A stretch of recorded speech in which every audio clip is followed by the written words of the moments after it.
Si je vous dis soleil, le sens de ce mot est très certainement encodé dans des zones précises de votre cerveau qui s'allument au moment où je le prononce. C'est avec cette approche qu'une équipe de neurolinguistique de l'Université de Californie a cherché à réaliser une véritable cartographie cérébrale du lexique avec un niveau de précision exceptionnel.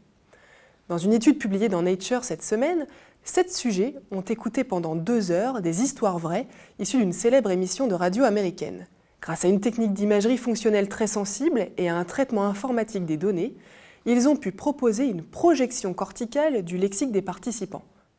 On remarque immédiatement que les mots recouvrent absolument tout le cortex des 2 hémisphères. Mais surtout, ils ne sont pas répartis de manière aléatoire, bien au contraire. Ils forment des familles. Comme on peut le voir sur l'animation, le terme « top », en anglais qui signifie « haut », est à proximité des mots tels que « vêtements » ou « chaussures ». Et comme le sens des mots change en fonction du contexte, un item peut être présent à plusieurs endroits. On retrouve alors le mot « haut » dans la famille des nombres et des mesures, ou encore dans le groupe des lieux et des constructions. Cette expérience a même permis à l'équipe californienne de modéliser un véritable atlas sémantique où les couleurs correspondent à une thématique comme le corps humain, le temps, la violence ou encore les interactions sociales.